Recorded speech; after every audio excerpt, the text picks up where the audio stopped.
Well, good morning, Gateway. If we haven't had a chance to meet, my name is Haley Carter, and I'm a groups pastor here at our North Campus, and I'm excited to be here with you this morning, getting to share. And we're going to talk about a really small, insignificant topic this week, just, the meaning and purpose of life. And we're going to do it in 30 minutes, so it's going to be great. We got this. No, I'm kidding. We are talking about meaning and purpose, but this isn't a small matter, is it? This is something that all of us come face to face with at some point. Why am I here? What's the point? What's the purpose? It's something that can keep us awake at night. And in this series, sessions, we've been going straight to the source, the one who knows and created us, Jesus. What does he have to say about these things? We're not going to a guru or a therapist, although we would really recommend therapy. It's really awesome. But we're going straight to the source to see what God has to say about these topics. And today we're going to be looking at what the Bible has to say about meaning and purpose. So if you're here and you're exploring faith, this is a great Sunday for you to be here, because we're really going to look at what God, the one we believe created all of us, what he has to say about why we are here. So come with an open heart if you're still exploring. Come and have an open posture to listen. As we get started, I'm going to invite my son, Elijah, up on stage with me. So I am a mom of 3 kids. Elijah is my oldest. He turned 18 in May and graduated. And yes, y'all clap. And for me, as a mom, as a parent, it's really easy. In fact, the world encourages me to find all of my meaning and purpose in being a parent, and parenting these kids. And my kids are amazing. But if I find all of my meaning and purpose in them, what happens when he goes to school in a few months? What happens when my other 2 leave the home and I become an empty nester? What's my meaning and purpose then? Also, if my meaning and purpose is only about parenting, it boils all of who I am down to just this one aspect of who I am. And yes, being a parent is such a gift. That's not what I'm saying. But it can't be my whole meaning and purpose. But it's really tempting. It can occupy a lot of my time. So Elijah, you are one of the amazing of my 3 children. And we've been at Gateway since before he was born. Since I was pregnant, we've been here at this church. And so I'd love for you to get to share with everybody here, what has been your favorite memory of being here? So my favorite memory of being here at Gateway is an opportunity that you get being in our student ministry is you get to go on go teams, which are mission trips, and you get to go talk to people that you wouldn't have before. And in 2022, I went on a mission trip to Los Angeles, and on that trip, the first night, Isaiah took us to Griffith Observatory, and you have this amazing view over the city, and you see every single light. And Isaiah just talked about how all of those lights can be a person with their own struggles, with their own beliefs, with their own heartaches. And he told us to pray over them and just ask God what light needs praying for. And so I prayed over all the lights, and I just felt like this overwhelming sadness for some and happiness for some. And I think that right then I just really felt how God loves people. All these people I just have these emotions for, even though I don't even know who they are, don't even know their names at all. Yeah, if your kids are not in our student ministry, 6th through 12th grade, Isaiah is amazing. He really does pour into our kids in such an amazing way to just help them open their eyes. Yeah, we can clap for him. He's slumping down in his seat over there. He helps open their eyes to the bigger picture. It's really amazing. Okay, another question for you. Being here your whole life, what do you think is a benefit that you've experienced because of that? So we all need community. And one thing about being in the same spot for your whole life, if you have that opportunity, which a lot of us don't, is that I get to be around people who are also here for a long time. And because I have relationships with them, they end up loving me and I love them. and they're willing to sacrifice for me and mentor me, not just spiritually, but also in the field that I want to go into. I want to make films, and I've been lucky to have people like Colton Rogers mentor me, not just spiritually, but also with the skills and teaching me not just how your soul needs to be taught, but how you need to be taught if you want to go into a specific industry. Yeah. And Colton is a single guy here at our church. And in the first service when I said this, a lot of people thought I was going to be like, so single ladies in the room, he's available. And I decided second service I was going to say that. Yeah. What I meant was he doesn't have kids of his own, and yet he has chosen to give his time to pour into kids like my kid, and it has made a difference in his life. He is a different person because somebody's took the time to pour into him. So if you're here and you're like, what good can I really do? How can I contribute? Our next generation needs you. Come and volunteer in kids or students. It has made a huge difference in our family's life for sure. Okay, before you leave, tell us, I just said you graduated. What are your plans for next year? So next year, I am going to Biola University in Orange County, just south of LA. And I felt called there from the mission trips that I've gone on there, and just had this draw to the city that I didn't really understand what it was for until I found the school. And I'm really looking forward to it. I will be studying film with a minor in Bible. Awesome. Thanks, buddy.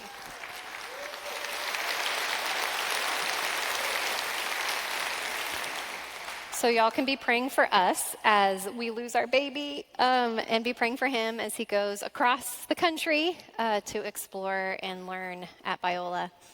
And as we jump in here, we just need to establish something. You and I have a start date, right? Like a time where we were born and a time where we die. But God is infinite, and we believe that he is our creator. He made all of us. So if we are created beings, then we need to ask the question, created for what? Why am I here? What's our purpose? So that's the deep end we're going to be jumping into here in a minute, but I'm going to start us off a little slow. We're going to start off with some household items. Y'all are going to help me decide the purpose of these things. We're going to dip our toe in the shallow end before we jump deep end, okay? What is this? This is interactive. Y'all tell me. A fork, very good. In The Little Mermaid, what did Ariel use this for? A hairbrush. But what is it actually for? What's its purpose? Eating. Okay, it's so interesting. This side's participating more than y'all, so I believe in you. You can do this. Next item. What is this? Sock. Yes, and what is the purpose of this? Yes, to put it on your foot and wear it. Now, if you're my dog at my house, it has a different purpose. It is to be stolen out of the hamper and hidden all over the house, only when they're stinky. To be hidden all over the house so that I guess if I spontaneously disappear, she can go back to them and smell them and remember me. I don't know. But that's what she thinks this is for. Okay, so since we've dipped our toe now in this idea of purpose, let's jump back in the deep end. The bigger question, why are we here? What were we created for? This is where we're going to camp out for the rest of our time. And before we jump into what the Bible says, let's look at a few celebrated philosophers who have explored this very question. So we're going to start early and we're going to move on through time. So we'll start with Immanuel Kant, and he earned himself the title, the father of modern ethics. And he believed that if we created a moral system, it would allow a person to derive their moral actions, what ought to be done in a situation, from the definition of morality, the very definition of ought. He believed that ultimately if morality could be named and an action be assigned to each thing, then humans could be free to live life with meaning and purpose. And then we jump to the 1800s and we have Friedrich Nietzsche. He might be more familiar to you. And he believed that there was no pre-given meaning or purpose, which he knew in saying this, it would lead people to nihilism, which is basically saying like it's all meaningless. But he believed that you could find meaning even in a meaningless world, through inner power, not to just survive, but to thrive and create. And according to him, meaning and purpose must be created through individual strength, creativity, and affirmation of life, even in a world without ultimate answers. And then in the 19th century, we have James Baldwin. And he believed purpose and meaning arose from truth-telling, love, and resistance to injustice. And as a black man living in a segregated USA, he was confronted by barriers daily. So this philosophy wasn't just a high-in-the-sky kind of idea. It was something he faced every day, the question of why. And for him, it was a call to live fully, honestly, and in the service of justice. And all of these had really beautiful things to offer us in terms of meaning and purpose. But ultimately, if it is that we're supposed to make meaning and purpose in a meaningless world, that's actually meaningless. I mean, no matter what meaning you make, if it's all meaningless, then why does it matter?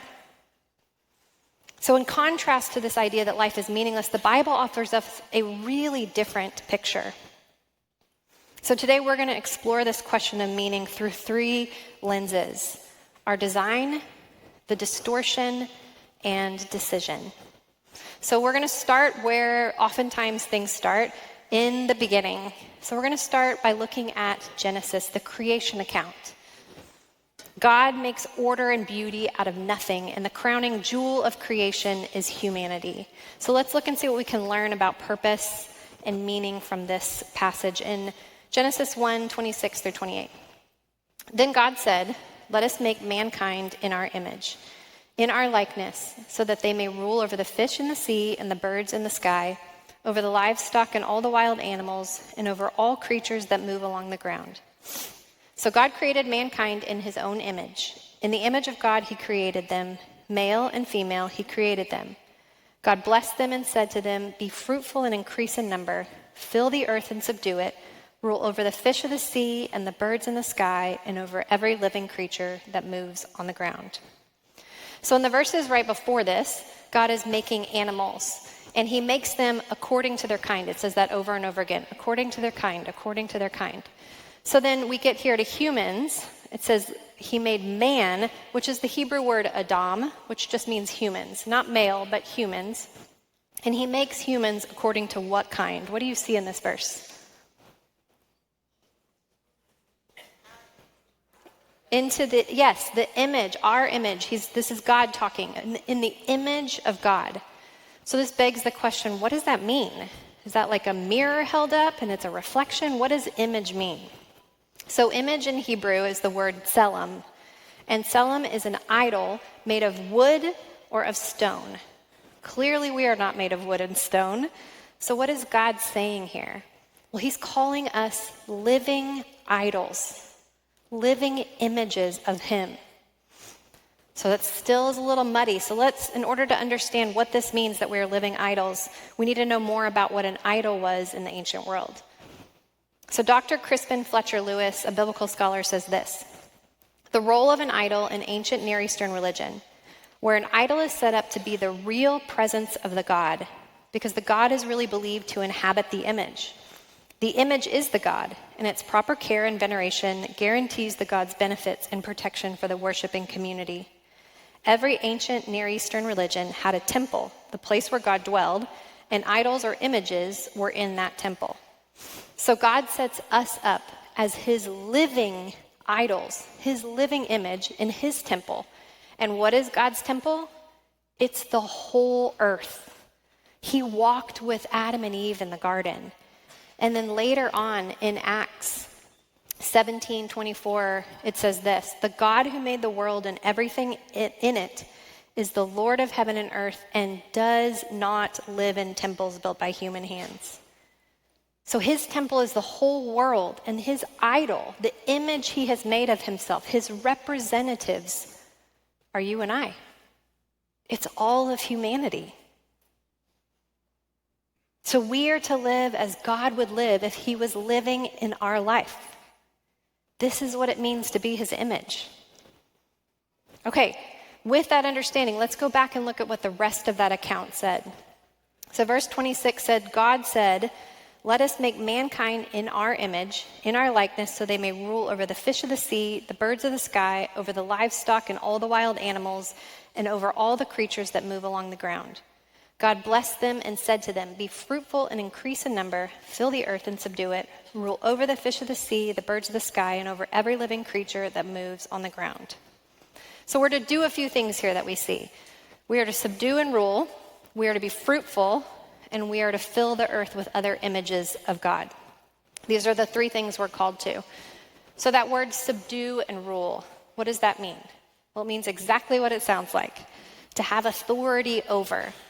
But remember, at the time when God is saying this, it's before evil has entered the world. So this isn't an oppressive kind of rulership.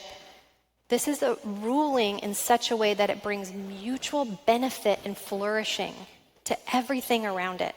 People, creation, animals. That's what this kind of ruling is. And then being fruitful points to bringing a good result. When a plant finally fruits, it's an exciting day. It's bringing a good result to be. So we are to live into the world caring for it in the same way that this creator God would if he was living in our life. So question for us. How has humanity done at ruling like this? Yeah, just look at the news recently. We've created wars. When people are different than us or we don't understand them, we oppress. And every opportunity we get, even from the time a kid is really little, what's the first word they learn besides mom or dad?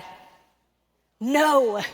We grab for power anytime we can. And it doesn't always lead to mutual benefit of other people. But we can't stop there. We have to make this more personal. How have you done at living as God would live in the spaces you occupy? Let me ask it again. How have you done at living as God would live in the spaces you occupy? Have you produced fruit in what you do? Do the people around you flourish? Do you uplift? Do you use your gifts, your talents in every place that you're at to serve, to lead, to influence? It gets really quiet when we think about this type of thing. It's heavy, it's weighty, but we have to ask this question. This is the invitation God has called us into. Our design, according to Genesis, is that we are created to be God's image in the world. Living idols, living as he would live and ruling as he would rule. And here's my challenge and encourage to all of us in this room, including myself. When we hear the word ruling or leading, oftentimes we can go like, yeah, it's not really me. It's like, I'm not the leading type, or I don't have the job where I have influence. Who was God talking to in this? He was talking to all of humanity. All of us. The call for all of us is in every space we inhabit. If you're a stay-at-home mom, to bring God's image, his flourishing and mutual benefit to the kids you're taking care of. If you're underemployed or you're out of work, how could you bring God's image, his influence, the beauty of who he is as our creator into the space you're in right now and you're waiting? If your body is breaking down, if you are sick, if you're finding yourself in a season where you're seeing doctors way more often than you want to, you're not exempt from this. You are invited by God to be his image. Everywhere you go, you bring influence. You can be for the mutual benefit and flourishing of people around you, no matter the situation you find yourself in. It's not contingent on being that kind of person who has that kind of influence. That's not what this is. Okay, let's jump forward to the New Testament and look at Jesus. So we're going to look at an interaction Jesus has with the authorities of his time. And he's come into Jerusalem not long before he's going to be killed. And he goes to the very center of worship in the city, which was the temple. And there are tables set up there where they're exchanging money because people come from everywhere and they need to get the right kind of money to be able to pay a tax. They also need to buy sacrifices because they don't carry them with them. And when he comes there, he sees these tables are set up everywhere, but People are being mistreated. They're being taken advantage of when they exchange money. They're not getting a good exchange rate, or they're charging too much for these sacrifices. And it makes Jesus angry, because this is the place where everybody is supposed to be able to come, no matter where you come from, and meet with God. And they're making it harder. So he flips over tables, causes a big scene, and then leaves the city. But then the very next day, he returns to the scene of the crime, and he begins teaching at the temple. And the religious leaders are like seeing red. The audacity of this guy, that he would come back here after doing that in the temple and then begin teaching. But Jesus is doing this on purpose. He's setting up an epic showdown on purpose. This isn't like Western with pistols. So if you're like, does Jesus have guns? No, he does not. But this is a showdown of words. And it's going to get real, and there will be one person left standing at the end. So we're going to look at Matthew 21 and 22. And there's 3 parables that Jesus tells, and all 3 of these parables are pointing to the reality that the religious leaders of the time are not pointing people to God. And so he has a condemnation for them at the end of each one of these parables. But then he's asked 3 questions, and these 3 questions cover everything. They cover earth, first question, second question is heaven, and third question is the meaning or purpose. So they're covering all their bases. And then Jesus ends this whole section by asking a question himself that just silences everyone. So we're going to focus on the first and third question asked of Jesus in Matthew 22. But here's my encouragement. In 30 minutes, we cannot do this justice. So take some time this week. My advice would be print out Matthew 21 and 22 and mark it all up. Underline connections that you see. Put question marks in the side. See what connections there are, because there's so much more in here. We're just going to cover a small portion of it. So let's look at the first question, which is found in Matthew 22, 15 through 22. It says, "Then the Pharisees went, and they plotted how to entangle him in his words.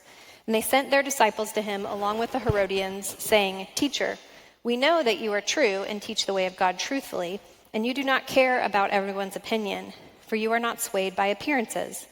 Tell us then, what do you think? Is it lawful to pay taxes to Caesar or not?' But Jesus, aware of their malice, said, 'Why put me to the test, you hypocrites? Show me the coin for the tax.' And they brought him a denarius.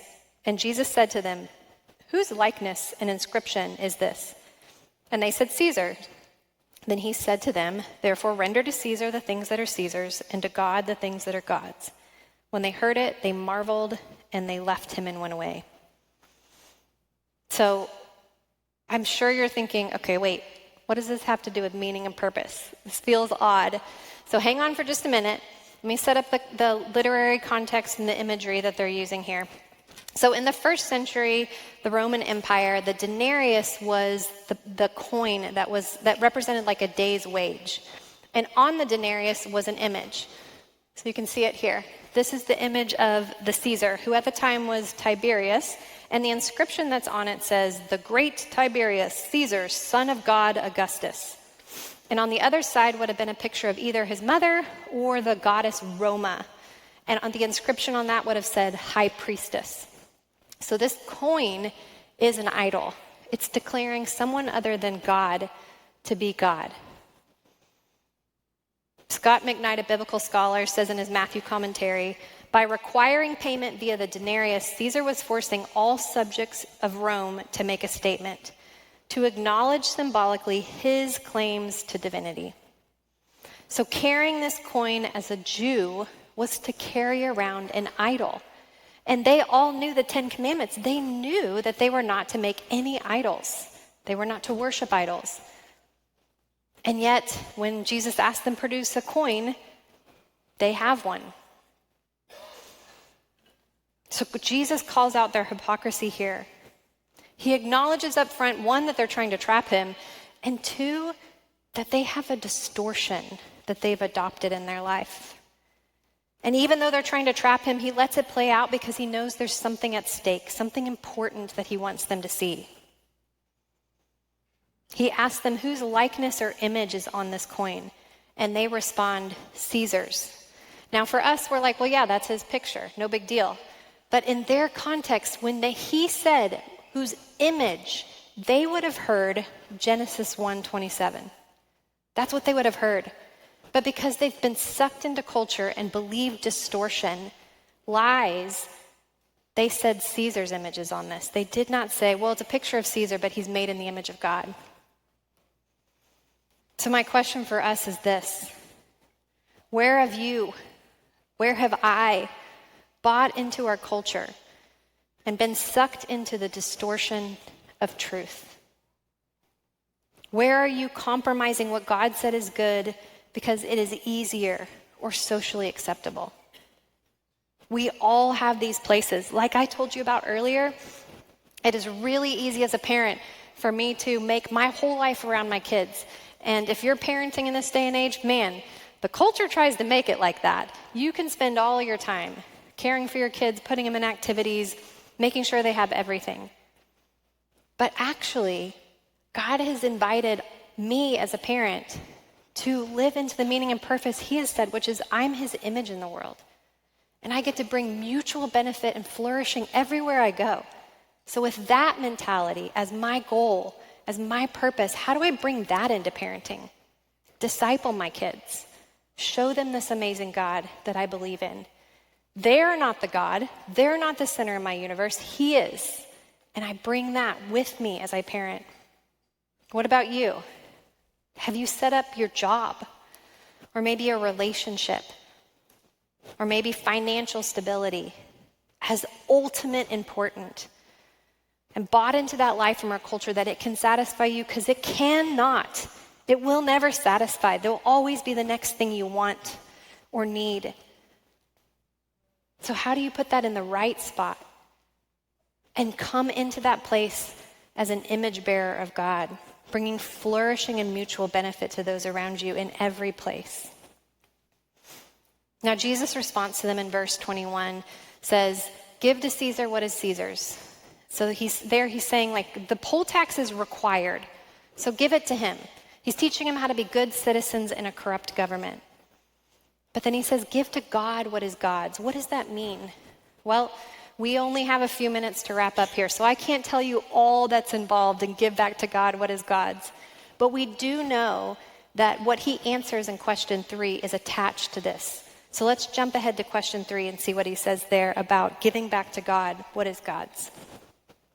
Matthew 22:34-40 says this: hearing that Jesus had silenced the Sadducees, the Pharisees got together. One of them, an expert in the law, tested him with this question: teacher, which is the greatest commandment in the law? Jesus replied, love the Lord your God with all your heart, with all your soul, and with all your mind.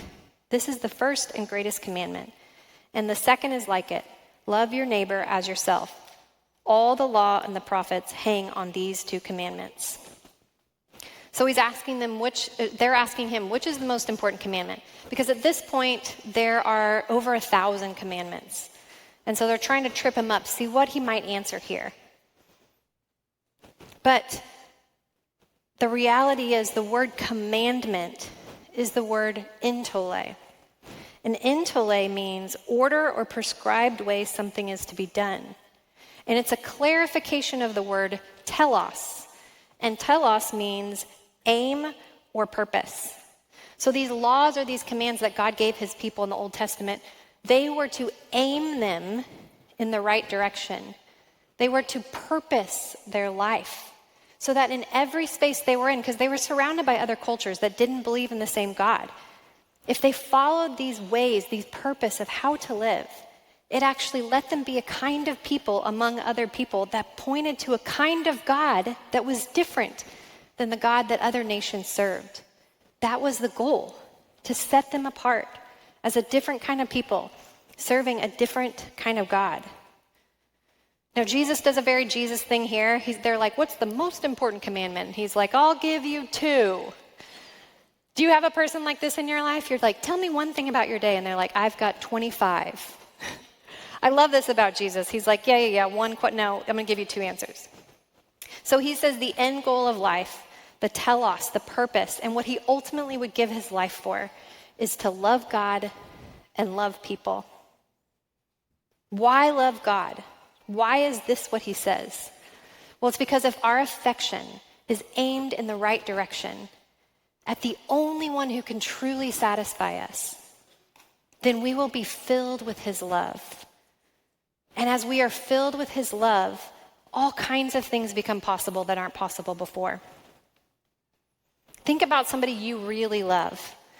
In that relationship, what do? You give them your time, your attention, you sacrifice for them, right? And you also bask in their love, in that security that comes from their love. If you're a Christ follower, do you think about your relationship with God like this?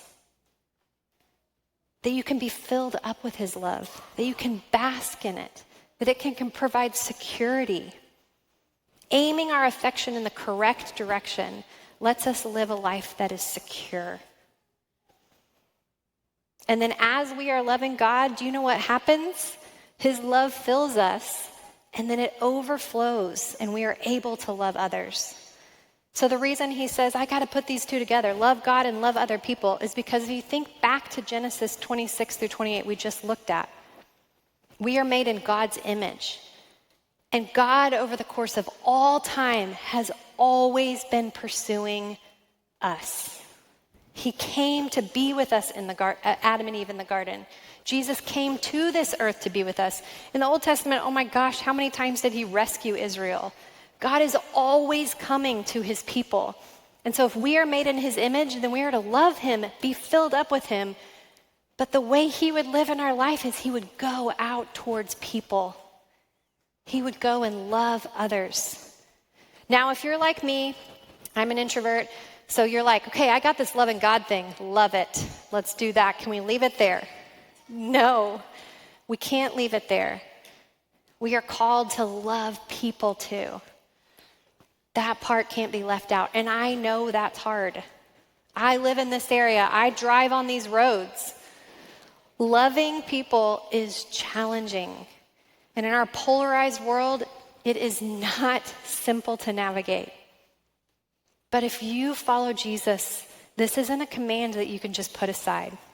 We are called to be his representatives, loving him, being filled up with his love and joy, and moving into the world towards others. So like Justin said when he came up earlier, we're going to have a training tomorrow night. The information's going to come back on the screen, and I want to encourage you come. We're going to talk about how can you learn to share the story of God, share your own story to those around you. Because the best way we can love others is we can introduce them to the God who loves them and gave everything up for them. The God whose affection is the only thing that will truly satisfy us and fill us up with joy. I'm going to be there helping to teach with Austin Gillis. Come and join me. It's an informal conversation. You do not need to know what you're doing. You do not need to be great at this. But we're going to help each other learn how to be better at loving others. So let's put this all together as we wrap up here. What is the meaning and purpose of life according to God, according to the Bible? It's to live as images of God in the world, to bring his flourishing and mutual benefit to those around us. And Jesus came and he lived this out perfectly. He obeyed all of the commandments. And he says, love God and love others.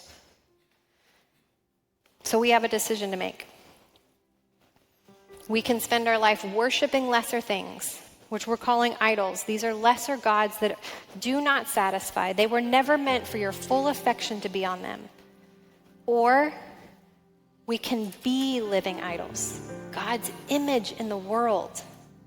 And if you notice, nothing I've said today has been really clear on, like, if you are in the service industry, here is how you image God in your industry. If you are a business person, here is how you do this.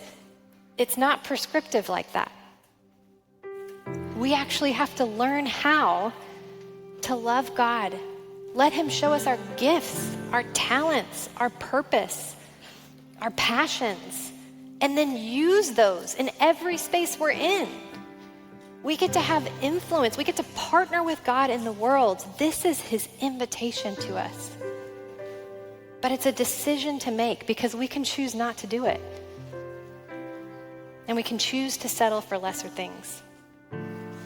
So as the band plays, I just want you to take some time to consider this. In chapter 23, right after this chapter we just looked at, Jesus talks to the religious leaders or those who claim to follow him, and he has some harsh words to say. It repeats over and over in chapter 23, woe to you, woe to you, woe to you, which is like old-fashioned language for like, watch it. This is a harsh rebuke. And he calls them hypocrites, blind guides, a brood of vipers. Vipers eat their young. He's not holding back. He's not pulling punches. So if you are a Christ follower, take a few minutes here at the end. Take some time this week and look at your life in every space, your home, your community, your job. Do you live into this beautiful invitation God has for us to be his representatives, bringing flourishing and mutual benefit in every space you go in? The answer is going to be no. You don't. I don't. We have room to grow. But as the band plays, that's what I want you to talk about and consider. Will you pray with me? God, we have so much to learn. We don't believe in ourselves the way that you believe in us. We don't see the gifts that you have given us. God, we don't believe that you want to partner with us in the world the way that you believe it. Would you grow our hearts? Would you give us courage to look at our lives and really consider, how are we doing at this? Have we shied away from this beautiful invitation you have given us? Or God, how can we change in one area of our life? What might you be calling us to? I pray for my brothers and sisters in this room. God, I pray for my own heart that this week we would take a good look at it and we'd let you convict us of how you're inviting us into the fullness of our design, to find the full meaning and purpose that you have offered us, God. Thank you for your love for us. Thank you that you're always available to continually help point us in the right direction. We love you and pray this in your name. Amen.